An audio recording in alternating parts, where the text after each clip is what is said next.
नमस्कार दोस्तों।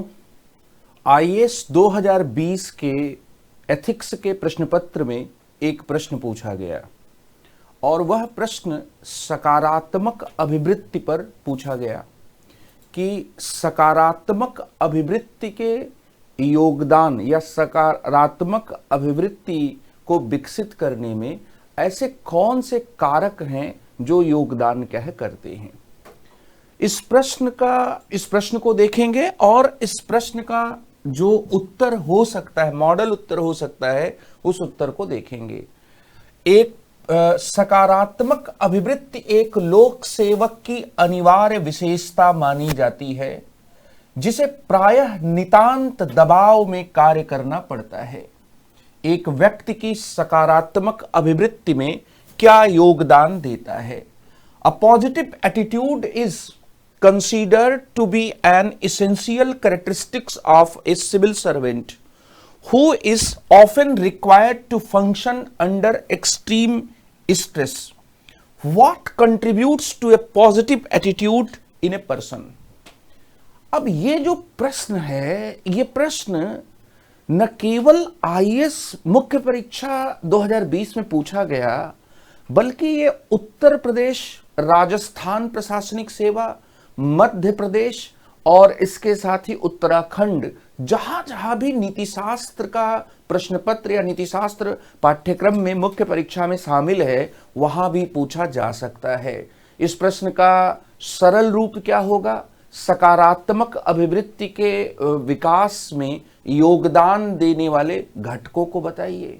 अक्सर आप अपने आसपास या अपने और दूसरों के संबंध में एक चीजें देखते होंगे, अनुभव करते होंगे कि जब लोग आपको किसी दबाव में देखते हैं तो वे आपको सुझाव देते हैं कि यार रिलैक्स रहो, स्ट्रेस में मत आओ, पॉजिटिव रहो। लेकिन सवाल ये है कि आप पॉजिटिव रहेंगे कैसे? अब मैं अपने भीतर पॉजिटिव एटीट्यूड का विकास कैसे करूं जब मेरे आसपास बहुत सारी चीजें नेगेटिव हो रही हैं, या मैं पिछले कई दिनों से, कई महीनों से ऐसे हालात का सामना कर रहा हूं जिसमें मुझे जो है कुछ भी होपफुल, कुछ भी ऐसा है जो मोटिवेट करने वाला नहीं दिख रहा है। तो ऐसी सिचुएशन में ये सब जो सुझाव दिए जाते हैं, ये सुझाव जो है ये कहने के लिए तो बड़े अच्छे लगते हैं, लेकिन सवाल ये होता है कि एक व्यक्ति जब सब कुछ उसके आसपास नेगेटिव घटित हो रहा हो या वो बहुत सारी चीजें देख रहा हो कि नेगेटिव हो रही हो, तो वो अपने भीतर पॉजिटिव एटीट्यूड का विकास कैसे करे? तो दिखने में तो ये सवाल बहुत आसान लग रहा है, लेकिन इस सवाल का उत्तर लिखना बहुत मुश्किल होगा। क्यों मुश्किल होगा? क्योंकि मैं आपसे अगर कॉमन सेंस से पूछूं कि सकारात्मक अभिवृत्ति के विकास में योगदान देने वाले 4-5 घटक बता दीजिए, तो आप 1-2 घटक अगर बताएंगे भी तो 2-3 के लिए काफी सोचना पड़ेगा, अगर आप बता सकते भी हैं। और हो सकता है कि कई बार आपको ये लगे कि मैं जो कुछ भी बता रहा हूं वो सटीक नहीं बता रहा हूं। इस प्रश्न को थोड़ा इसको डिकस्ट्रक्ट करते हैं और इस प्रश्न में क्या क्या आदर्श उत्तर की रूपरेखा के तहत डाला जा सकता है, इसको हम लोग देखते हैं। तो यहां पर क्या है कि आईएएस 2020 का जो ये प्रश्न है, जिस प्रश्न को हम लोग कह सकते हैं कि यह सकारात्मक अभिवृत्ति के, जो सकारात्मक अभिवृत्ति या पॉजिटिव जो एटीट्यूड होता है, इस पॉजिटिव एटीट्यूड के विकास के संदर्भ में योगदान देने वाले घटकों के ऊपर पूछा गया कि क्या ऐसा है जो सकारात्मक अभिवृत्ति के विकास के घटक क्या होते हैं। हम कैसे अपनी मनोदशा को, कैसे अपने नजरिए को, कैसे अपने दृष्टिकोण को पॉजिटिव बनाएं, ये सवाल है। इस प्रश्न में आप देखेंगे कि पहली जो लाइन है इस प्रश्न की, उसमें आप देखेंगे कि एक तरफ सकारात्मक अभिवृत्ति है, एक शब्द लोक सेवक है जो दबाव से, स्ट्रेस से जोड़ता है। तो सबसे पहली बात तो यह है कि आपको कुछ बातें यहां पर तनाव, लोक सेवक और सकारात्मक अभिवृत्ति पर लिखनी पड़ेगी। तो इस प्रश्न की जो शुरुआत है, उस शुरुआत में जो आदर्श उत्तर होगा उसमें यहां पर हम लोग दो की टर्म्स हैं, इन पर थोड़ी बात 3-4 पंक्तियां 5 पंक्तियों में क्या है बात करेंगे कि स्ट्रेस में होने के बावजूद भी पॉजिटिव एटीट्यूड जो है ये होना आसान नहीं होता। तो थोड़ी बात यहां पर स्ट्रेस एंड पॉजिटिव एटीट्यूड के बारे में बात करेंगे। जब आप इसको भी और थोड़ा सा एक्सप्लेन करेंगे, जब आप इसको एक्सप्लेन करेंगे तो यहां पर आप ये पाएंगे कि जो ये पॉजिटिव एटीट्यूड की जो हम लोग बात कर रहे हैं, इसको हमें कनेक्ट करना पड़ेगा, इसको हमें कनेक्ट करना पड़ेगा और ये कनेक्शन लोक सेवक के संदर्भ में होना चाहिए। तो सबसे पहले हम लोग ये थोड़ा बता देंगे कि जो तनाव है वह तनाव क्या होता है, तनाव क्या है होता है, थोड़ी सी एक लाइन में यहां शुरुआत करेंगे। स्ट्रेस क्या होता है, तनाव या दबाव क्या होता है। दूसरी बात है कि लोक सेवक को, सिविल सर्वेंट को जो एक एक्सट्रीम स्ट्रेस का सामना क्यों करना पड़ता है। तो यहां पर बी ऑप्शन है कि एक, या बी डायमेंशन होगा कि एक सिविल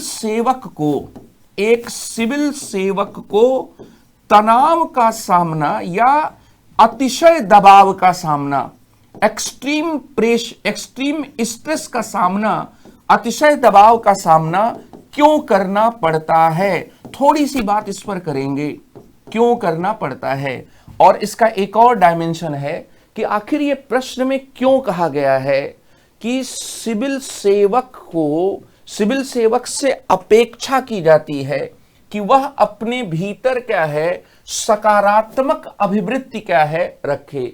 सकारात्मक अभिवृत्ति जो है एक लोक सेवक की अनिवार्य विशेषता है। तो यहां पर हम लोग ये भी बताएंगे कि सकारात्मक जो अभिवृत्ति है, यह अभिवृत्ति लोक सेवक की, जो लोक सेवक है, इस लोक सेवक की एक लोक सेवक की अनिवार्य विशेषता क्यों है। थोड़ा थोड़ा इस पर हम लोग चर्चा करेंगे, क्योंकि प्रश्न का जो मुख्य अंश है, जहां पर प्रश्न पर ज्यादा बात करनी है, अगर ये 150 वर्ड्स का क्वेश्चन है तो आपको 50-60 शब्द जो है वो इन 3 बातों पर लिखने पड़ेंगे कि व्हाट इज स्ट्रेस, एक सिविल सर्वेंट को एक्सट्रीम स्ट्रेस का सामना क्यों करना पड़ता है, और हम क्यों एक्सपेक्ट करते हैं कि एक सिविल सर्वेंट में पॉजिटिव एटीट्यूड की विशेषता एक इसेंशियल कैरेक्टरिस्टिक होनी चाहिए। उसके बाद जो है इस प्रश्न का जो दूसरा हिस्सा है उस पर हम लोग ज्यादा बात करेंगे, उस पर लगभग 100 शब्दों में बात करेंगे। सकारात्मक अभिवृत्ति में योगदान देने वाले कारक क्या हैं। यहां पर जो सकारात्मक अभिवृत्ति है, इस सकारात्मक अभिवृत्ति में जो योगदान देने वाले जो कारक हैं, वे कारक क्या क्या हैं। सकारात्मक अभिवृत्ति में योगदान देने वाले कारक क्या क्या हैं। सकारात्मक अभिवृत्ति में योगदान देने वाले जो कारक हैं, इन कारकों के बारे में चर्चा करेंगे और इन कारकों के बारे में पॉइंट वाइज भी बता सकते हैं, या फिर एक एक बिंदु को एक्सप्लेन करते हुए हम लोग जा सकते हैं। अब यहां पर अगर मैं इसके पॉइंट्स की बात करूं तो एक positive attitude, factors leading to the positive attitude में सबसे पहली बात क्या है। सबसे पहली बात यह है कि आप रियलिटी को लेकर एक एक्यूरेट परसेप्शन, फेयर और एक्यूरेट परसेप्शन रखते हैं कि नहीं रखते हैं। इससे सकारात्मक अभिवृत्ति आपके भीतर विकसित होगी। इसका दूसरा, इसे एक उदाहरण के माध्यम से समझें। सुशांत सिंह राजपूत हिंदी फिल्म इंडस्ट्री का एक उभरता हुआ, चमकता हुआ सितारा। अगर आपने MS धोनी पर जो उन फिल्म बनी थी आपने देखा होगा, तो वो इतना करीब, MS धोनी की पर्सनालिटी के बिल्कुल करीब जाकर उन्होंने एक्टिंग की थी। कई बार तो ये लगता ही नहीं था हाव भाव से कि MS धोनी अलग हैं और सुशांत सिंह राजपूत क्या है, अलग हैं। सुशांत सिंह राजपूत को एक मानसिक बीमारी थी, बाइपोलर डिसऑर्डर। और बाइपोलर डिसऑर्डर में यह कहा जाता है कि व्यक्ति जो है उसका मूड बहुत स्विंग करता है, अचानक उसका मूड बहुत खराब हो जाता है, बहुत निगेटिव हो जाता है, वो डिप्रेशन में चला जाता है, एंजाइटी में चला जाता है, और कई बार उसके भीतर सुसाइड करने की प्रवृत्तियां भी पैदा होती हैं। यहां पर आप देखें कि जब ये चीजें होती हैं तो कौन सी ऐसी सोच है, कौन सा ऐसा विचार है जो इस तरह की चीज को और बढ़ा देगा। इस दुनिया में अच्छी चीजें भी हैं, बुरी चीजें भी हैं। मुद्दा यह है कि हम केवल बुरी चीज पर ध्यान रखते हैं या अच्छी चीज को भी देखते हैं। और अगर हम इस दुनिया में जितनी बुरी चीजें हो रही हैं, अगर हम उन पर ही ध्यान रखते हैं, इसका मतलब कि हमारा जो रियलिटी को लेकर, इस दुनिया की रियलिटी को लेकर जो हमारा एक व्यू पॉइंट है, उस व्यू पॉइंट में कहीं ना कहीं एक एकांगिता है। इसलिए जब साइकोलॉजी के भीतर पॉजिटिव एटीट्यूड के डेवलपमेंट के संदर्भ में लाइफ स्किल्स की बात की जाती है, तो लाइफ स्किल्स में कहा जाता है कि having a fairly accurate perception of reality. होता यह है कि कई बार हम दुनिया में केवल बुरी चीजें ही देखते हैं, और जब हम दुनिया में बुरी चीजें देख रहे हैं तो हमारा रियलिटी को लेकर जो परसेप्शन है वो परसेप्शन ठीक नहीं है। क्यों परसेप्शन ठीक नहीं है? क्योंकि इस दुनिया में 2%, 4%, 10% ही सही लेकिन अच्छी चीजें भी हैं।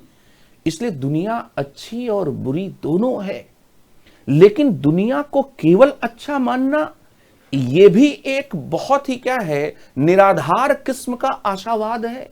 और दुनिया को केवल बुरा मानना यह भी दुनिया की रियलिटी को लेकर एक क्या है, एक एकांगी नजरिया है। इसलिए सकारात्मक दृष्टिकोण का, सकारात्मक अभिवृत्ति का विकास उसी व्यक्ति में होता है जो सुशांत सिंह राजपूत की तरह ना हो कि वह अवसाद में, डिप्रेशन में आ जाए और उसे यह लगे कि अब जीवन में कुछ भी अच्छा बचा ही नहीं है। और जब आप ये सोचते हैं कि जीवन में कुछ भी अच्छा बचा नहीं, तो इसका मतलब कि आपके लिए दुनिया, जहान, जिंदगी सब बेकार है, खराब है। इसलिए वास्तविकता के प्रति एक सही और सटीक दृष्टिकोण के बगैर जीवन में कभी भी कोई व्यक्ति सकारात्मक अभिवृत्ति का विकास नहीं कर सकता। अभी आपने पद्म पुरस्कारों के बारे में पढ़ा होगा अखबारों में। आपने देखा होगा कि पद्म पुरस्कार के कुछ ऐसे भी प्राप्तकर्ता हैं जिनको लेकर एक बहुत बड़ा बखेड़ा, बहुत बड़ा विवाद खड़ा हो गया। लेकिन उसी में आपने पढ़ा होगा कि लल्लन टॉप ने एक स्टोरी कवर की कि चाचा शरीफ अयोध्या उत्तर प्रदेश के रहने वाले एक व्यक्ति हैं, और उनका जो बेटा था वो किसी हादसे में मारा गया, और उन अपने बेटे की डेड बॉडी की मिट्टी भी वे नहीं कर सके। अगर आप सोचिए कि कोई हिंदू अपने परिवार के किसी सदस्य का, उसकी डेड बॉडी तक न मिले, दाह संस्कार न कर सके, तो प्रायश्चित और बढ़ जाता है, बहुत दुख होता है। चाचा शरीफ जो थे, उन्होंने अपने साथ हुए इस हादसे के बाद कि उनके बेटे की लाश को जिस तरह से चील और कौवों ने खाया है, वे आगे अपने जीते जी ऐसा नहीं होने देंगे। और हिंदू, मुसलमान, कोई मजहब उन्होंने नहीं देखा। एक साइकिल का मैकेनिक जिसके जिंदगी में कोई अमीरी नहीं है, जिसकी जिंदगी बुनियादी चीजों के लिए संघर्ष में चल रही है, उस इंसान ने 25,000 लोगों की डेड बॉडीज को दफनाया या जलाया। अब हमारे आसपास बहुत सी चीजें गड़बड़ हो रही हैं, लेकिन ये इंसान हमें अगर अच्छाई करते हुए दिखता है और उसके सामने भी उसके जिंदगी के चैलेंजेस थे। उन्होंने, आपने देखा होगा कि प्रधानमंत्री से मदद मांगी कि उनको घर चाहिए, उनके पास कोई बंदोबस्त नहीं है। यहां पर हम कौन सी चीज को अपने लाइफ में एक्सेप्ट करते हैं, हमारी सोच कैसी है। दरअसल सकारात्मक अभिवृत्ति जो है वास्तविकता के प्रति सटीक और सही धारणा के बगैर पैदा नहीं हो सकती। और इस दुनिया में बहुत से लोग हैं जो दूसरे की जिंदगी को नुकसान पहुंचाते हैं, खत्म करते हैं। लेकिन इस दुनिया में ऐसे भी लोग हैं जो दूसरे की जिंदगी में मुस्कान, हंसी बिखेरने की कोशिश करते हैं। इसलिए मेरे प्यारे बच्चों, इस प्रश्न का उत्तर लिखते समय कि कौन से घटक हैं, तो आप यहां पर लिखेंगे कि सकारात्मक अभिवृत्ति में जो योगदान करने वाले जो कारक हैं, जो सकारात्मक जो अभिवृत्ति होती है, इस सकारात्मक अभिवृत्ति में योगदान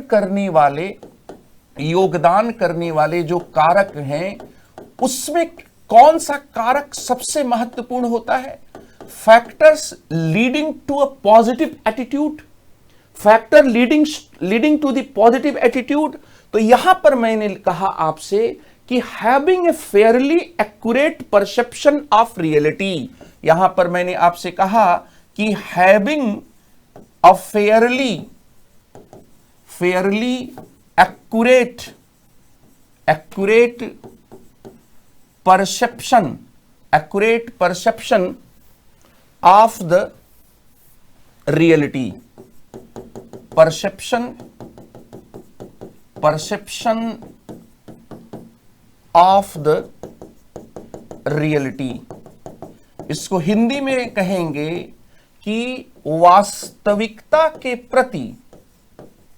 वास्तविकता का सही व सटीक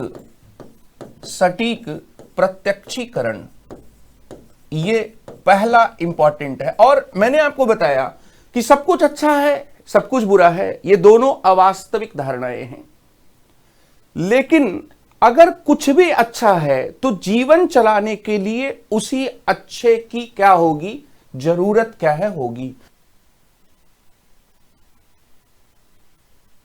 दूसरी बात यहां पर यह है कि जो लोग अवसाद में आकर, जो लोग एंग्जाइटी में चले जाते हैं, और कुछ लोग अवसाद में इतना गहराई से उनके ऊपर अवसाद का असर हावी हो जाता है, डिप्रेशन का, कि वे कई बार आत्महत्या कर लेते हैं। सुशांत सिंह राजपूत का मैंने उदाहरण लिया, बाइपोलर डिसऑर्डर था उनको, और बाइपोलर डिसऑर्डर था, बहुत टैलेंटेड थे, बहुत एम्बिशियस भी थे, बहुत डाइवर्सिफाइड क्षेत्रों में काम करना चाहते थे, लेकिन बहुत सारे उनके व्यक्तित्व में तनाव और दबाव भी था। परिवार के साथ उनका जो सामंजस्य था वो हाल के वर्षों में बिखरा हुआ था। वो एक ऐसे गर्लफ्रेंड के साथ रह रहे थे जो उनके परिवार को एक्सेप्ट नहीं थी। और यशराज फाउंडेशन से कई ऐसी फिल्में थी जो है उनके हाथ से निकल गई थी, और इतनी चीजें आसान नहीं थी।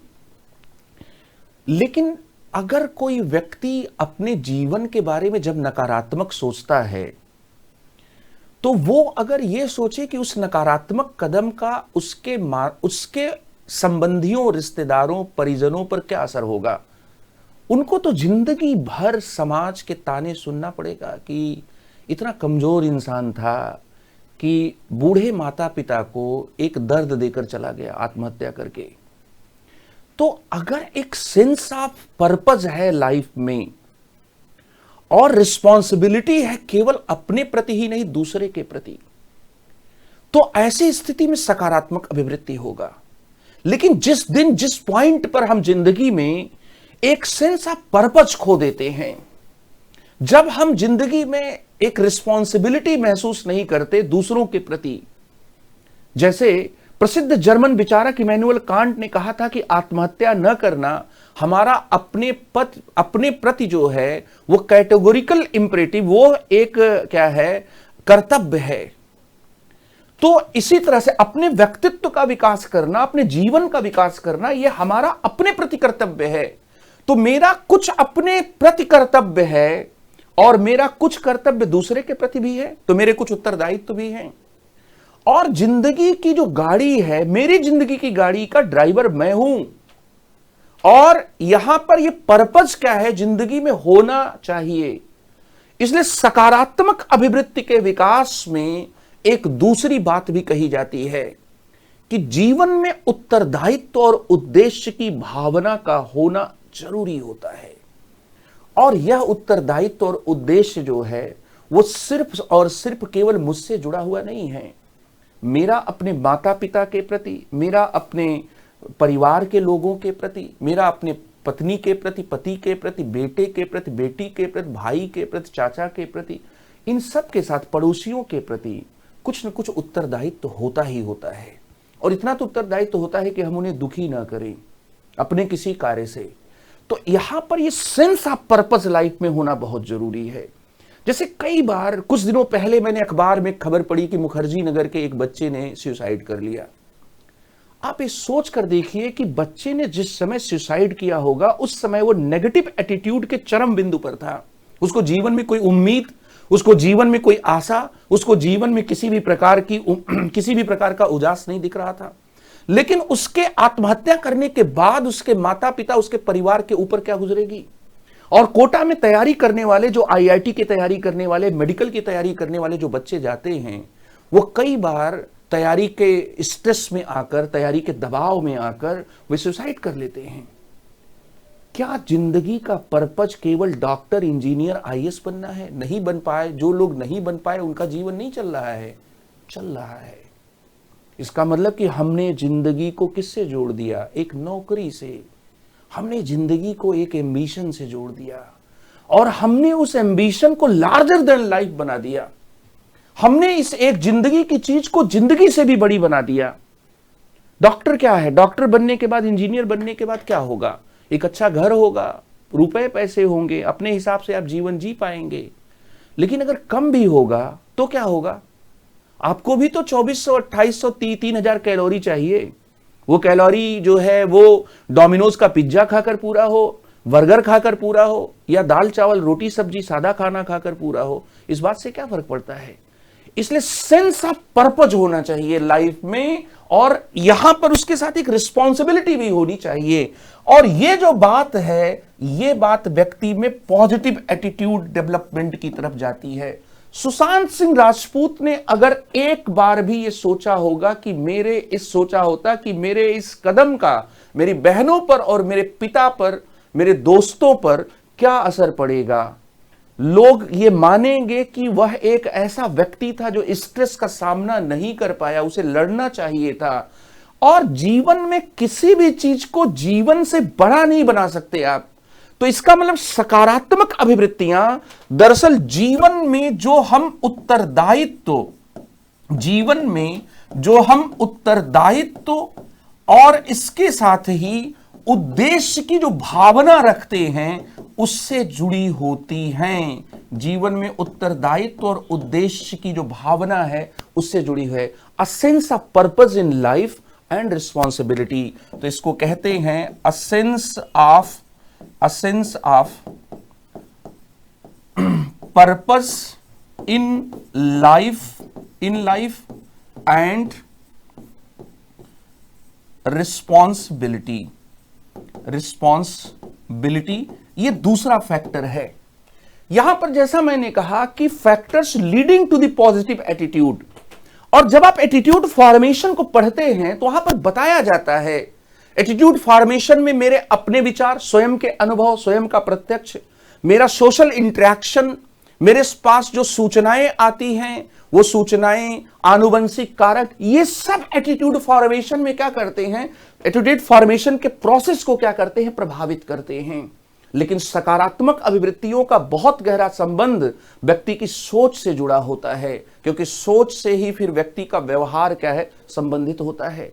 इसके साथ ही आप देखेंगे कि लोग जिंदगी में कई बार क्या है, बहुत आपको दुखी दिखाई पड़ेंगे, बहुत क्या है, हर चीज के बारे में नेगेटिव, पेसिमिस्टिक बात करेंगे, निराशावादी बातें करेंगे, और हर दूसरा व्यक्ति उनको गलत दिखाई पड़ता है। जो भी उनसे अलग नजरिया रखता है किसी भी विषय पर, किसी भी चीज पर, वो उनको बर्दाश्त नहीं होता। मैं गारंटी के साथ कह सकता हूं कि दूसरे व्यक्तियों के भिन्न दृष्टिकोणों के प्रति अगर कोई स्वीकार्यता आप नहीं रखते हैं तो आप जीवन में कभी भी सकारात्मक दृष्टिकोण का, सकारात्मक अभिवृत्ति का विकास आप नहीं कर पाएंगे।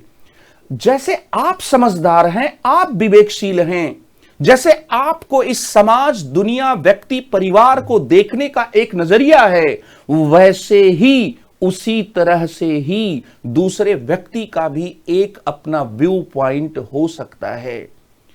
अब अगर मैं ये स्वीकार नहीं कर पा रहा हूं तो मैं दूसरे लोगों के प्रति एक नकारात्मक चीज मेरे भीतर क्या आएगी। और अक्सर हम लोग कहते हैं कि इनटॉलरेंट लोग निगेटिव ज्यादा होते हैं, जो बहुत सहनशीलता नहीं रखते हैं, जिनमें बहुत असहिष्णुता होती है, वो बहुत क्या होते हैं, नेगेटिव भी होते हैं। इसलिए दूसरे को आप बर्दाश्त कर पाते हैं कि नहीं कर पाते हैं?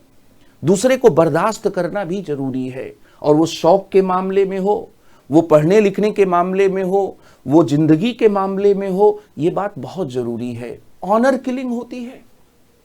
लोग इज्जत के लिए अगर लड़के या लड़की ने किसी दूसरे जाति में, किसी दूसरे धर्म में शादी विवाह कर लिया, तो पश्चिमी उत्तर प्रदेश में और हिंदुस्तान के कई ऐसे इलाके हैं जहां पर ऑनर किलिंग हो जाती है, क्योंकि एक्सेप्टेंस नहीं है। इन चीजों को लेकर एक्सेप्टेंस क्यों नहीं है?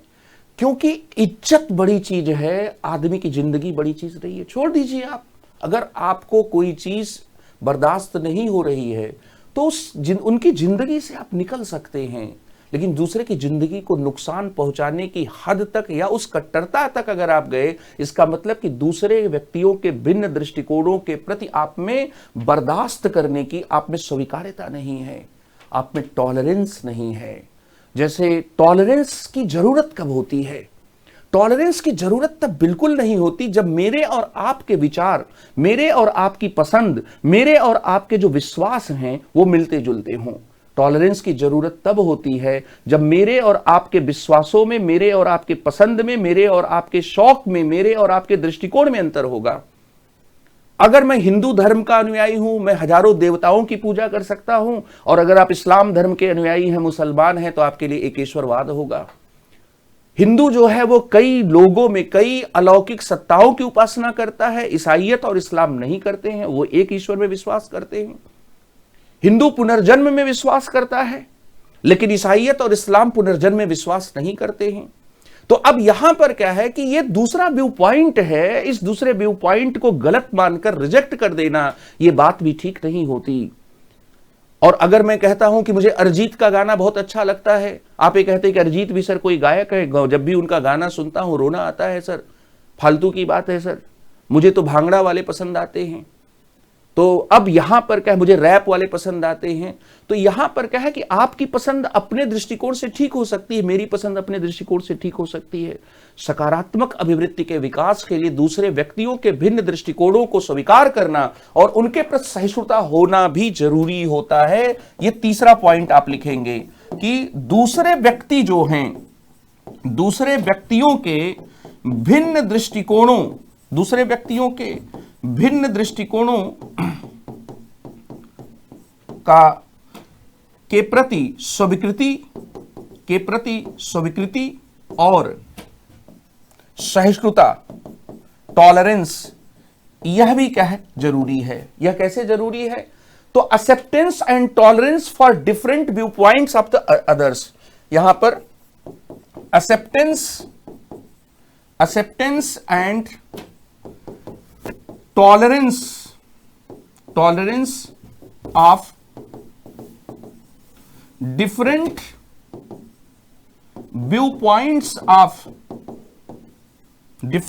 Points of others.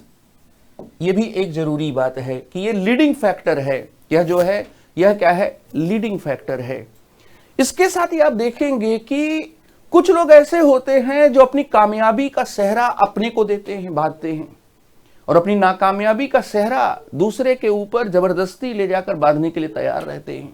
ऐसे लोग निहायत ही नकारात्मक व्यक्ति होते हैं, क्योंकि जैसे ही उनके जिंदगी में कोई बाधा खड़ी होती है, वो दूसरे को दोषी ठहराना शुरू करते हैं। इसलिए नेगेटिव जो व्यक्ति होता है, वो नेगेटिव व्यक्ति जो होता है, वो हमेशा अपने से बाहर के जो कारक होते हैं उनकी तरफ जाता है। इसलिए पॉजिटिव एटीट्यूड के डेवलपमेंट के लिए जरूरी है कि if you are taking credit for your success, then you must take the fear of the failure also, and you must take failure also, आपको डर होने, आपको हारने का, विफल होने का, सफल होने का जो भय है, और उसके साथ ही अगर आप अपनी सफलता के लिए श्रेय लेते हैं तो आपको अपनी असफलता के लिए भी अपने दोषों को स्वीकार करना चाहिए।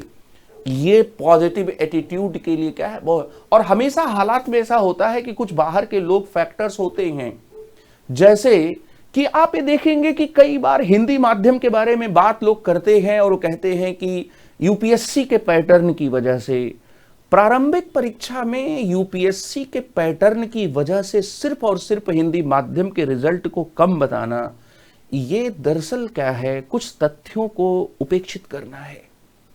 यहां न भाषा मुद्दा है और न ही सीसैट में पासिंग मार्क होने के बाद, ये होने के बाद की रीडिंग कॉम्प्रिहेंशन बहुत डिफिकल्ट होता है। ये सब होने के बावजूद भी हम इतना परीक्षा प्रणाली को दोष इस लेवल तक नहीं दे सकते कि इसमें लेवल प्लेइंग ग्राउंड बचा ही नहीं है।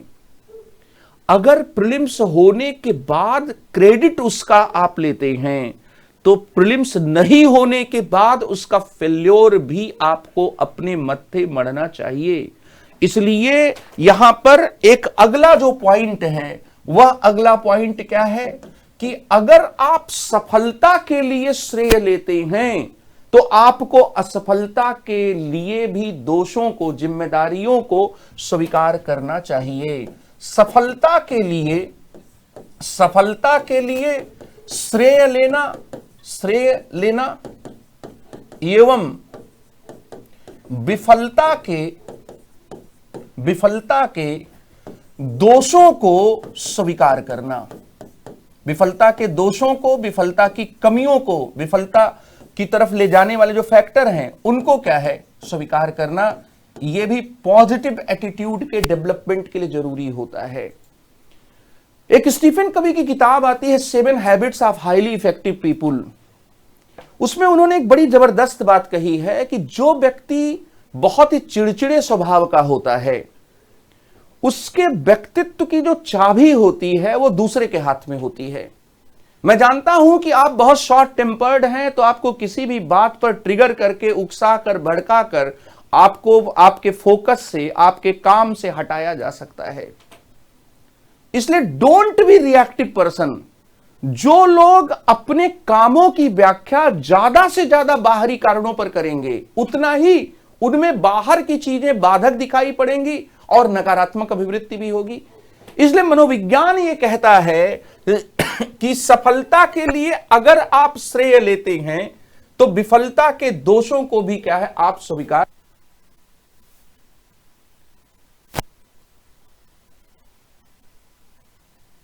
मतलब यहां पर कि अगर आप यहां पर यह कहते हैं कि taking credit for success, taking credit for success, अगर आप सफलता के लिए क्रेडिट लेते हैं तो देन एक्सेप्टिंग, और तब फिर एक्सेप्ट करिए, एक्सेप्टिंग ब्लेम फॉर फेल्योर। असफलता के लिए भी क्या है, आपको श्रेय लेना पड़ेगा। इसके साथ ही कई बार हम क्या है, किसी भी चीज पर बहुत ही कन्वेंशनल नजरिया अपना लेते हैं, बहुत रूढ़िवादी हो जाते हैं। और जब हम किसी भी चीज पर रूढ़िवादी होते हैं तो कई बार बहुत जिद्दी भी हो जाते हैं और हम किसी नए विचार को स्वीकार नहीं करते हैं। सकारात्मक अभिवृत्ति के विकास के लिए बहुत जरूरी है कि being open to new ideas, नए विचारों के लिए खुलापन होना चाहिए। नए विचारों के लिए एक खुलापन क्या है, वह क्या है, होना चाहिए। Being open to new ideas,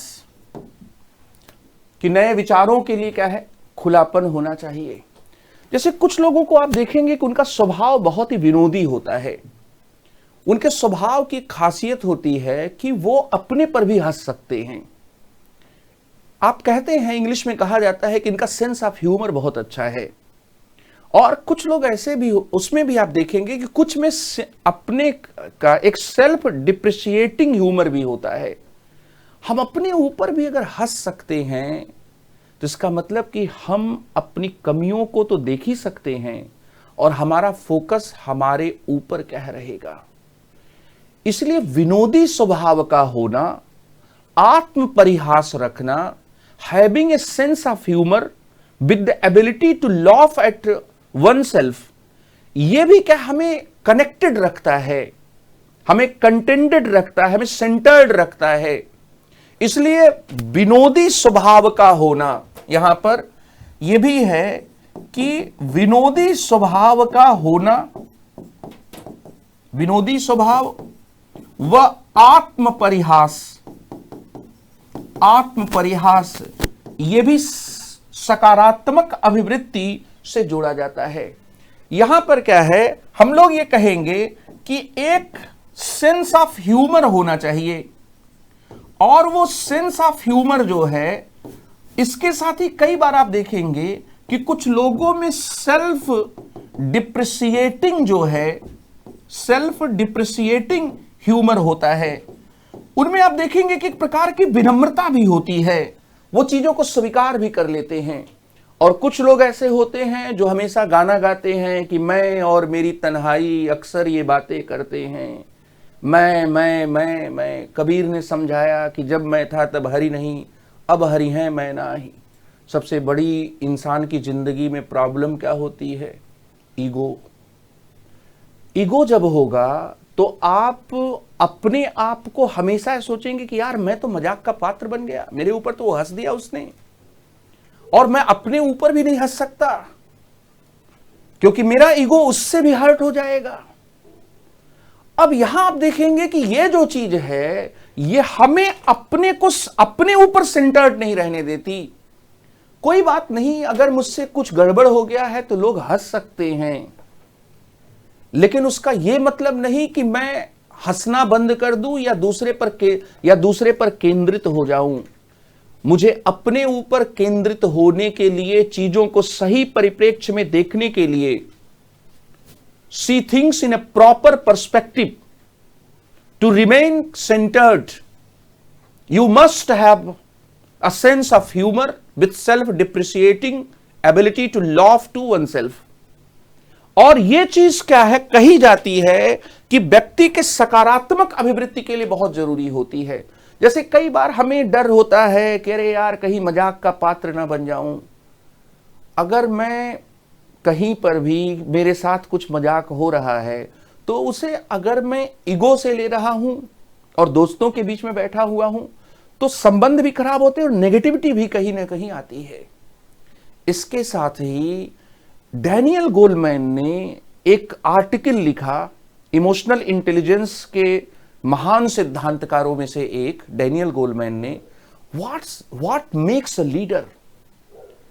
उसमें उन्होंने कहा कि बड़ा जो लीडर होता है उसमें एक सेल्फ डिप्रिशिएटिंग ह्यूमर क्या होता है, वो अपने ऊपर हंस सकता है, वो अपनी कमियों को स्वीकार कर सकता है। इससे क्या होता है, हमारा ध्यान हमारे ऊपर केंद्रित होता है। हम इस दुनिया में बहुत सी चीजें नेगेटिव होती हैं, उससे अपना ध्यान हटाकर जो हम कर सकते हैं उसको करें। बहुत अंधेरा है तो कुछ लोगों ने कहा कि अरे इसमें एक दिया जलाने से क्या होगा, लेकिन कुछ लोगों ने कहा कि बहुत अंधेरा है फिर भी क्या है, एक दिया से कम मेरे आसपास तो प्रकाश होगा। अब पहले वाले जो लोग थे वो नकारात्मक अभिवृत्ति वाले लोग थे, उन्होंने केवल अंधेरे को देखा, लेकिन जो दूसरे वाले लोग थे उन्होंने रोशनी को देखा, उस दिए की रोशनी को देखा। मुद्दा यह है कि आप अमावस की रात के अंधेरे को देखते हैं या अमावस की रात में टिमटिमाते हुए दिए के प्रकाश को देखते हैं। सकारात्मक और नकारात्मक अभिवृत्ति में यही अंतर है। दिल्ली मेट्रो रेल कॉरपोरेशन के पूर्व चीफ एग्जीक्यूटिव ऑफिसर रहे यश श्रीधरन साहब, वे भगवत गीता से बहुत प्रभावित थे और उन्होंने अपनी ऑफिस में भी एक स्लोगन भी लिखवाकर अपने पीछे वे रखते थे, जो योग वशिष्ठ रामायण में कहा गया है, कार्यम करोति ना किंचित अहम करोति। जब हम किसी काम को बड़ी तबीयत से करते हैं ना, तो उस काम में हमारा वजूद क्या होता है, मिल जाता है। हमारा जो वजूद है, जैसे आप तैयारी कर रहे हैं तो आप 1 मिनट के लिए सोचें कि क्या आपने पूरे अपने वजूद के साथ तैयारी की। अगर आपने पूरे अपने वजूद के साथ तैयारी की तो दिन, महीने, घंटे कब निकलते हैं ये पता नहीं लगता। कार्यम करोति, कर्म के फल होते जरूर हैं, पूरा कर्मवाद का सिद्धांत है। और यह जरूरी नहीं है कि फल तुरंत पैदा हो जाएं। यह जरूरी नहीं है कि जो आज आपने पढ़ा है उस पढ़ाई से तुरंत सिलेक्शन हो जाए। ऐसे अनगिनत उदाहरण हैं जिसमें बच्चे ने मेहनत की फर्स्ट और सेकंड अटेम्प्ट में और उसने टॉप किया 4th अटेम्प्ट में। उसने 4th अटेम्प्ट के समय सबसे कम मेहनत की, लेकिन उसने पहले दूसरे अटेम्प्ट में इतनी मेहनत की थी कि वह 4थे अटेम्प्ट में बस उसी को अच्छे से वो पैकेजिंग कर ले गया, फोकस कर ले गया, उसका सिलेक्शन हो गया। और कई बार इस पर लोग आश्चर्य भी जताते हैं। इसलिए लोग कहते हैं आईआईटी कानपुर के बच्चे बहुत डिप्रेशन में चले जा रहे थे। डिप्रेशन ये था कि जब आप आईआईटी में सिलेक्ट होकर पहुंच जाते हैं तो घर परिवार, दोस्त, मित्र मानते हैं कि आप इतने होनहार हैं कि अब आप एग्जाम में कहां फेल होंगे। अब तो आप जिंदगी का एक इतना बड़ा एग्जाम निकाल चुके हैं करियर का, अब आप एग्जाम में फेल नहीं होंगे, अब आपको क्या दिक्कत है। लेकिन ये इंजीनियरिंग करने वाले बच्चे जानते हैं कि चैलेंज आगे की पढ़ाई में भी होते हैं। तो वहां भगवत गीता का पाठ शुरू किया बच्चों ने, और उन्होंने उस पाठ के बाद ये बताया कि उनकी जो परफॉर्मेंस एंजाइटी थी, जो परीक्षा को लेकर दुश्चिंता थी, जो निष्पादन को लेकर दुश्चिंता थी, वह निष्पादन को लेकर दुश्चिंता क्या हो गई, कम हो गई। तो कार्यम करोति ना किंचित अहम करोति, योग वशिष्ठ रामायण की ये जो पंक्तियां हैं ये हम में सकारात्मक अभिवृत्ति का क्या करती हैं, विकास करती हैं। कर्म के फल आते, जैसे कई बार लोग थक जाते हैं कि रे ऑफिस में बड़ी पॉलिटिक्स है, कोई राजनीतिक दल है, उसमें भी बड़े भीतर घात हैं, क्या क्या है, और इस वजह से वे सही रास्ते पर, कर्तव्य के रास्ते पर चलना बंद कर देते हैं। अच्छे काम दुनिया से कभी भी छिपते नहीं हैं, उसे पहचाना जाता है। अब यह नसीब या किस्मत की बात है कि आपकी जिंदगी में उस काम के एवज में आपको पुरस्कृत कर दिया जाए या न किया जाए। बहुत सारे अनसंग हीरोज हैं, आप देखिए सेना में, और बहुत सारे जिन्होंने इस देश के लिए बहुत बड़ी बड़ी कुर्बानियां की, उनको हम कहां रिकॉग्नाइज कर पाए। लेकिन इससे उनका कोई वैल्यू नहीं घटा, इससे उनकी वैल्यू नहीं घटी। और अगर वो अपने पॉजिटिव एटीट्यूड अपने भीतर नहीं रखे होते कि यार मैं करके करूंगा क्या, इसकी कोई वक्त नहीं है, इसकी कोई वैल्यू नहीं है इंडियंस के लिए, ये तो अपने अपने स्वार्थ में, अपने अपने करप्शन, अपने अपने दुनिया में व्यस्त हैं। अगर ये होता तो शरीफ चाचा जैसे इंसान साइकिल की मैकेनिक गिरी करते हुए हिंदू और मुसलमान लाशों का दाह संस्कार और दफनाने का काम नहीं कर रहे होते। हमें अपने से जुड़ी हुई चीजों को पॉजिटिव बनाए रखना चाहिए। तो इसलिए निष्काम कर्मयोग, यूपीपीसीएस में एक सवाल पूछा गया कि अनासक्त कर्मयोग क्या है। एक और सवाल पूछा गया कि गीता का संदेश जो है वो आज जो अवसाद और आत्महत्या की प्रवृत्तियां बढ़ रही हैं उसको रोकने में कैसे सहायक होगा। तो उसको रोकने में ऐसे सहायक होगा कि सकारात्मक अभिवृत्ति का विकास कैसे होगा। एक स्टूडेंट के भीतर तुम्हारा सिर्फ अच्छी तरह से तैयारी करने पर अधिकार है, सिलेक्शन के रिजल्ट में नाम छापने का अधिकार तुम्हारे भगवान यूपीएससी का है। इसलिए तुम अपने अधिकार पर बात करो, अपने दायरे में जो चीजें उस पर बात करो। कर्मण्येवाधिकारस्ते मा फलेषु कदाचन। तो निष्काम कर्म मार्ग, डी अटैच्ड एक्शन, जिसमें बार बार फल की कामना ना हो, कि नहीं मैं तो ये मिलेगा साहब, मुझे 200 रुपया ज्यादा मिलेगा साहब, तब मैं ये काम करूंगा, मुझे आईपीएल में खेलने के लिए मिलेगा, ठीक है, से जिंदगी चल जाती है। और नेशनल टीम में वर्ल्ड कप तो यार देखो आता जाता रहता है, सेंस ऑफ पर्पज क्या लाइफ का? आईपीएल खेलकर पैसा कमाना नहीं, उससे बड़ा पर्पज है। इसलिए यहां पर आप देखेंगे निष्काम कर्म मार्ग जो भगवत गीता का है, जो मैंने आपसे उदाहरण लिया कि आईआईटी कानपुर में गीता का जो एक स्वाध्याय समूह था, उसने इस बात को प्रूफ किया कि वो परफॉर्मेंस एंजाइटी, परीक्षा की दुश्चिंता, एग्जामिनेशन एंजाइटी जैसी नेगेटिव चीजों से क्या है बच पाए। मैंने श्रीधरन के उदाहरण के द्वारा आपको यह बताया, कार्यम करोति न किंचित क्या है अहम करोति। तो ये एक है, और इसमें और भी पॉइंट्स आप बढ़ा सकते हैं सकारात्मक अभिवृत्ति के विकास के संदर्भ में। ये इस प्रश्न का दूसरा हिस्सा है, इस प्रश्न का एक पहला हिस्सा भी है, इस प्रश्न का एक पहला हिस्सा भी है।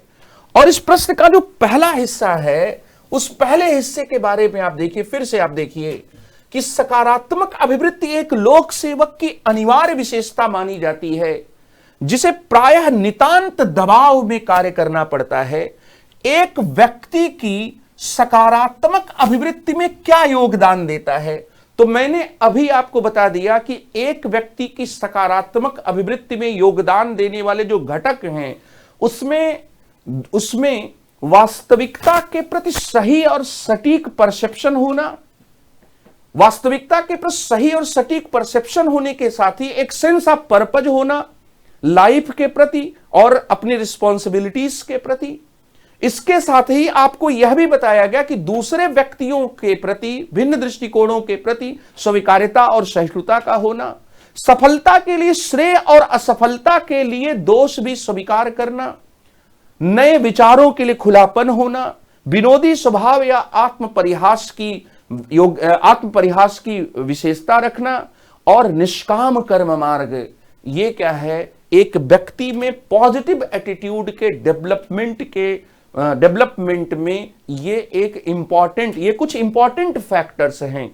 अब यहां पर एक और सवाल उठता है, और वह सवाल यहां पर यह उठता है कि जब हम सिविल सर्वेंट की बात करते हैं, तो सिविल सर्वेंट के स्ट्रेस के संदर्भ में अक्सर क्या है बातें की जाती हैं। तो यहां पर हम लोग इस स्ट्रेस के संदर्भ में भी थोड़ी बात करेंगे कि पहला वाला पक्ष क्या है। जैसे कि इस प्रश्न की शुरुआत में आप लिखेंगे कि तनाव क्या होता है।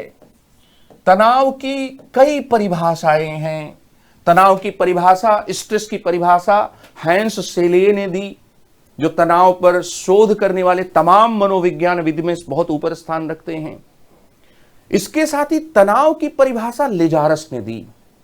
लेजारस ने एक बड़ी प्यारी परिभाषा दी, बड़ी खूबसूरत परिभाषा दी। उन्होंने कहा कि स्ट्रेस जो होता है वो एक इम्बैलेंस होता है। हमारे सामने कुछ ऐसी चीजें घटित हो रही होती हैं जो हमसे कुछ डिमांड करती हैं, लेकिन हमारे पास ऐसे रिसोर्स, ऐसी एबिलिटी, ऐसी कैपेसिटी नहीं होती कि हम उस डिमांड को क्या पूरा कर सकें। तो तनाव या दबाव या स्ट्रेस किसी व्यक्ति की सम स्थिति का विघटित होकर असंतुलन पैदा हो जाना है, और यह असंतुलन दरअसल किसी मांग और संसाधनों के बीच क्या होता है। तो जब किसी व्यक्ति के सामने उपस्थित मांग और सामना करने के लिए संसाधनों व क्षमताओं के बीच एक असंतुलन पैदा हो जाए, और ये जो असंतुलन है वह असंतुलन ऐसा हो जिसमें उसे लगे कि ये उसके पार पाने की क्षमता से बाहर है, तो उसे दबाव कहते हैं, उसे तनाव कहते हैं। जैसे कि मेरे सामने एक ट्रेन गुजर रही है और मुझे लगता है कि मैं दौड़कर पकड़ लूंगा तो मुझे थोड़ा हल्का तनाव होगा, लेकिन फिर भी मैं ट्रेन को अगर मैंने पकड़ लिया तो तनाव खत्म।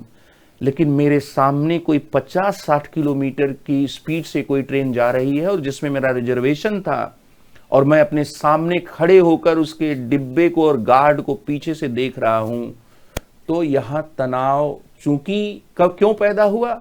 कि क्योंकि वो मेरी दौड़ने की जो क्षमता थी और इस घटना की जो मांग थी, इन दोनों के बीच में असंतुलन पैदा हो गया और मेरी क्षमता कम है और डिमांड क्या है, ज्यादा है। मेरी क्षमता, जैसे हम जाम में फंसते हैं तो स्ट्रेस होता है। कैसे स्ट्रेस होता है? मुझे समय पर ऑफिस पहुंचना है, मुझसे 2 सवाल पूछे जाएंगे और मुझ पर शक किया जाएगा कि मैं लापरवाही की वजह से लेट हुआ हूं। मैं आईपीएल के या मैं वर्ल्ड कप के T20 के मैच देख रहा था, लोग ये सोच रहे हैं। यहां पर क्या है, अब आपको तनाव पैदा होगा। तो जब किसी व्यक्ति के सामने उपस्थित मांग और सामना करने के लिए संसाधन और जो क्षमता है उनके बीच में एक असंतुलन पैदा हो जाए, एक इंबैलेंस पैदा हो जाए, तो उसे दबाव या तनाव कहते हैं। तनाव किसी भी व्यक्ति की रिलैक्स्ड जो सिचुएशन होती है, विश्रांतिपूर्ण जो स्थिति होती है, उसको भंग कर देता है। किसी भी व्यक्ति का जो होम्योस्टेसिस होता है, जो उसका इक्विलिब्रियम होता है, उसको भंग कर देता है, उसकी सम स्थिति को विघटित कर देता है। सांसें तेज चलने लगती हैं, शरीर में एक खिंचाव हो जाता है। इन सब, इसके साथ ही मन में नकारात्मक भावनाएं आने लगती हैं और इसके साथ ही हमारा शरीर रिस्पॉन्स करना शुरू करता है। स्ट्रेस हार्मोन्स बहना शुरू हो जाते हैं, एपिनेफ्रिन, नॉरएपिनेफ्रिन, कॉर्टिसोल, ये सब क्या बहना शुरू हो जाते हैं और फिर हाई ब्लड प्रेशर, फिर हार्ट डिजीज, फिर फेफड़े फैलना शुरू हो जाते हैं, अल्सर होता है, ये सब चीजें होती हैं। एक सिविल सेवक को तनाव कैसे होता है? किस बात से तनाव होता है? सिविल सेवक के तनाव के कई कारण हैं। किसी भी व्यक्ति के तनाव, अब यहां पर क्या है कि तनाव क्या है, तो आप ये बताएंगे कि तनाव एक असंतुलन है। असंतुलन किस बात में है?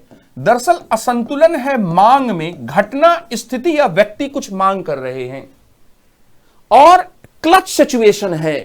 क्लच सिचुएशन कैसे है कि एकदम वेड का जो कैच है ना, वो हामिद अली को पकड़ लेना है। ये बिल्कुल क्लच सिचुएशन है, लेकिन कैच छूट जाएगा।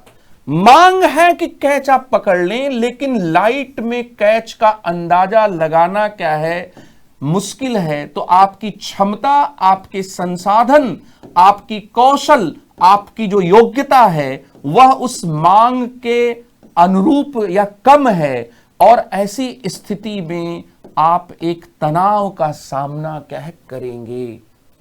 तनाव एक असंतुलन है। यह मांग और योग्यता के बीच का क्या है, असंतुलन है। इसमें शरीर, मन सब पर प्रभाव पड़ता है। और तनाव जो होता है वो किसी व्यक्ति की जो रिलैक्स्ड जो सिचुएशन होती है उसको क्या है, खत्म करके दरअसल क्या है, उसे स्ट्रेस्ड सिचुएशन में क्या ले आता है। एक सिविल सेवक जो होता है, इस बात को भी आप समझें कि जितने भी अधिकारी हैं, जितने भी कर्मचारी हैं या जितने भी लोग हैं, वर्किंग लोग हैं, केवल बात सिविल सेवकों की ही नहीं है, जितने भी लोग हैं वो दरअसल 3 प्रकार के तनाव का सामना करते हैं। सिविल सेवक कैसे तनाव का सामना करता है, ये बात आप देखें। 3 प्रकार के तनाव कौन कौन से हैं? एक होता है वातावरणीय तनाव। ऑर्गेनाइजेशन बिहेवियर में यहां पर रॉबिन्स ये कहते हैं कि एक वातावरणीय तनाव होता है, इन्वायरमेंटल टेंशन क्या है, होता है। दूसरा जो होता है संगठनात्मक तनाव होता है, ऑर्गेनाइजेशनल टेंशन, ऑर्गेनाइजेशनल स्ट्रेस होता है। और तीसरा वैयक्तिक तनाव होता है। और जब ये तनाव होता है तो वही है कि आंखों में जलन, दिल में बियाबान सा होता है और इस शहर में फिर हर शख्स परेशान सा होता है। आपने ये लाइनें सुनी होंगी। अब यहां पर जो वातावरणीय तनाव है, वातावरणीय तनाव क्या है कि मंत्री, विधायक, सांसद, इनकी अपेक्षाओं का दबाव, इनके द्वारा डाले गए दबाव, पक्षपात की मांग। तो जब एक सिविल सेवक अपने पद पर काम करता है तो उसे अनेकों राजनीतिक पक्षपात की मांग का सामना करना पड़ता है। राजनीतिक पक्षपात की जो मांग होती है वो कई बार उसे लगता है कि यार अपनी नौकरी ही खतरे में पड़ जाएगी। मेरी एक स्टूडेंट थी और वो यूपी में पोस्टिंग थी और ऐसा पढ़ने में आया अखबार में कि एक दिन उसने सुसाइड कर लिया। बहुत दुखद खबर थी। बाद में कारण ये समझ में आया, हम लोगों ने भी बातचीत की तो बाद में कारण समझ में आया कि लोकल बॉडीज के कुछ बड़ी पोस्ट पर बैठे हुए लोग और कुछ ऊपर के जो मंत्री वगैरह थे वो एक ऐसे बाउचर पर सिग्नेचर करवा रहे थे जो काम हुआ ही नहीं था। अब ये जो चीज है कि किसी व्यक्ति को लग रहा है कि इस करप्शन में तो उसकी ही नौकरी फंस जाएगी, और ऐसा नहीं है कि केवल पॉलिटिकल मास्टर्स ही गलत होते हैं, गलत कोई भी हो सकता है, अधिकारी भी गलत हो सकता है, लेकिन ये एक इन्वायरमेंटल जो आप ये कह सकते हैं फैक्टर होता है। और हर अनसर्टेनिटी, जितनी भी अनसर्टेनिटी होती है जीवन में, सब तनाव पैदा करती है। कोई भी चीज जब चेंज होती है, टेक्नोलॉजिकल चेंज हो, इकोनॉमिक चेंज हो, पॉलिटिकल चेंज हो, ये सब कहीं ना कहीं व्यक्ति में स्ट्रेस पैदा करते हैं। तो यहां पर आप देखेंगे कि राजनीतिक पक्षपात की जो मांग है वो स्ट्रेस पैदा करती है। राजनीतिक पक्षपात की मांग के अलावा जो सिविल सेवक है उसके ऊपर जो चाबुक चलता है वो ट्रांसफर का चलता है, स्थानांतरण।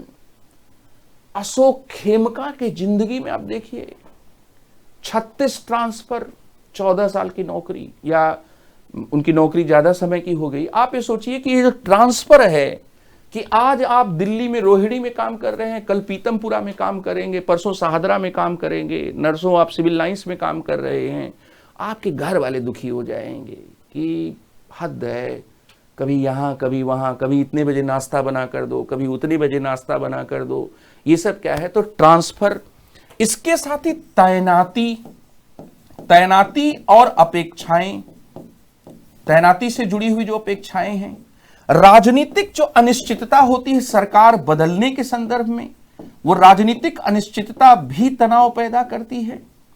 इसके साथ ही जो टेक्नोलॉजिकल चेंज होते हैं, तकनीकी जो परिवर्तन होते हैं, वो भी क्या तनाव पैदा करते हैं। हर किस्म की अनसर्टेनिटी तनाव पैदा करती है। संगठनात्मक तनाव भी होते हैं।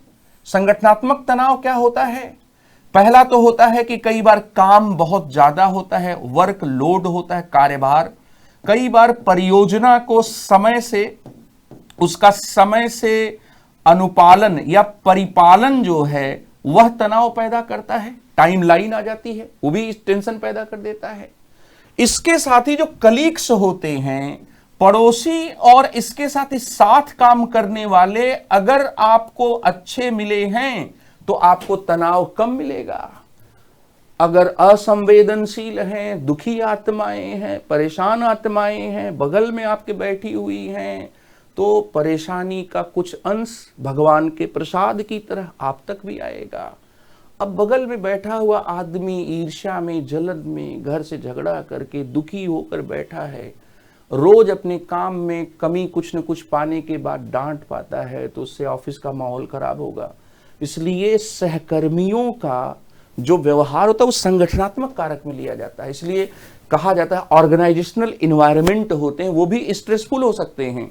जैसे कई बार लोग सोचते हैं अरे आप ऑफिस गए हैं, ऑफिस में वहां क्या आप चाय पान करते हैं, क्या तनाव है? भाई बहुत तनाव होता है, बहुत किस्म किस्म के क्या तनाव होते हैं।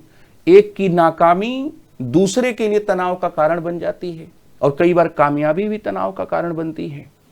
एक का प्रमोशन हो रहा है और मेरा कुछ हो ही नहीं रहा है, मैं जिस दिन से ऑफिस में आया हूं वही पोस्ट पर बैठा हुआ हूं।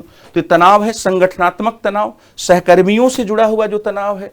कई बार क्या होता है कि जॉब को लेकर एक ओवरलैपिंग शुरू हो जाती है। एक आदमी है, एक रोडवेज बस है, उसके 2 ड्राइवर हैं और दोनों बस चलाना चाह रहे हैं। दोनों को, और मालिक ने कह दिया है, अधिकारी ने कह दिया कि तुम दोनों ड्राइविंग करोगे। अब उनका रोल ही क्लियर नहीं है, रोल कन्फ्लिक्ट, गोल कन्फ्लिक्ट। अब यहां जिंदगी परेशान, हालात बिल्कुल क्या है, रोल कन्फ्लिक्ट और गोल कन्फ्लिक्ट, ये दोनों बड़ी गड़बड़ चीजें होती हैं। तो यहां पर रोल का कन्फ्लिक्ट हो गया। इसके साथ ही वैयक्तिक लेवल पर भी क्या तनाव होता है, अपने घर परिवार, अपनी आर्थिक स्थिति, इन सब से भी क्या है तनाव होता है। अब यहां पर क्या है कि घर में लोगों ने आपको कह दिया कि करवा चौथ के दिन यहीं रहना है, ऑफिस के लोग कह रहे हैं कि नहीं आज 8 बजे तक काम है, आपके घर से लगातार फोन आ रहा है, आत्मा एकदम दुखी है आपकी। अब ये वैयक्तिक किस्म का तनाव है। इसके साथ ही आपके कोई सहकर्मी हैं जिन्होंने अपना कोई टूर वूर बना लिया, घर वालों को खबर लग गई, अब वो दुखी हुए हैं, तो वैयक्तिक तनाव भी होते हैं, घर परिवार ये सब, और ये सब एक्युमुलेट होकर क्या है, आदमी को क्या है, कई बार बहुत नेगेटिव स्टेट ऑफ माइंड में लेकर चले जाते हैं। इस पर विस्तृत चर्चा किसी दूसरे स्थान पर करेंगे। अतिशय दबाव होता है, जितनी बड़ी पोस्ट उतना बड़ा प्रेशर, उतना बड़ा स्ट्रेस। जैसे कई बार लोग कह रहे हैं मैं इस पोस्ट पर पहुंच जाऊं, भाई उस पोस्ट पर पहुंच जाओगे, उसके स्ट्रेस भी बहुत बड़े बड़े हैं। जहाज का कप्तान बनोगे तो जहाज डूबेगा तो तुम्हारी जिम्मेदारी होगी। विराट कितना होनहार खिलाड़ी, लेकिन कप्तानी का भार देखिए, तमाम समीकरण, तमाम चीजें। इसलिए ये भी है। अब ये जो तीनों तरह के तनाव होते हैं, इन तीनों तरह के तनाव के बावजूद आपसे अपेक्षा की जाती है कि आप अपने भीतर, सिविल सेवक से अपेक्षा होती है सकारात्मक अभिवृत्ति रखें।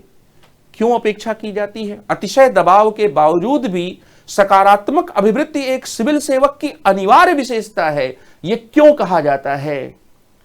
क्योंकि आप सेल्फलेसनेस के साथ, इंटीग्रिटी के साथ, अकाउंटेबिलिटी के साथ, ड्यूटी समझकर, कंपैशन टुवर्ड्स वीकर सेक्शन को ध्यान में रखकर, इम्पार्शियलिटी और नॉन पार्टिजनशिप से तभी काम कर पाएंगे जब आपके भीतर पॉजिटिव एटीट्यूड हो।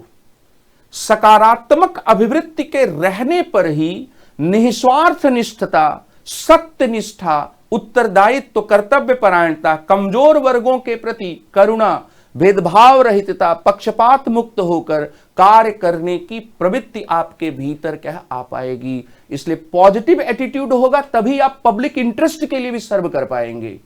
पॉजिटिव एटीट्यूड नहीं है, ऑफिस में किसी से झगड़ा हुआ है, आपने कहा कि हो जाए, काम बर्बाद हो जाए, कुछ भी मुझसे लेना देना नहीं, आपने पब्लिक इंटरेस्ट को क्या है छोड़ दिया। इसलिए एक अधिकारी से अपेक्षा क्या है की जाती है। ये एक ऐसा सवाल है जो किसी भी वर्ष यूपी पीसीएस में, आरएएस में, एमपी पीसीएस में दोहराया जा सकता है। और आरएएस 2018 में एक प्रश्न पूछा गया था कि प्रशासनिक अधिकारी के तनाव के क्या कारण होते हैं। तो यहां पर मैंने इस प्रश्न में यह भी बता दिया कि ऐसे प्रश्नों का उत्तर भी आप बहुत आसानी से दे सकते हैं। वातावरणीय तनाव, संगठनात्मक तनाव, वैयक्तिक तनाव, घर परिवार वाला तनाव बताइए, ऑफिस वाला बनाइए, और इसके साथ ही क्या है जो फिजाओं में एक तनाव रहता है, जैसे दिल्ली की विषैली या वायु प्रदूषण से ग्रस्त जो हवाएं हैं उनमें भी एक तनाव है। शुद्ध ऑक्सीजन नहीं मिल पा रही है, फिर भी देखिए फेफड़ा को तनाव देते हुए भी बोलना पड़ता है। तो ये भी एक तनाव है। इस तनाव को समझिए और अच्छा उत्तर लिखिए। बहुत बहुत धन्यवाद।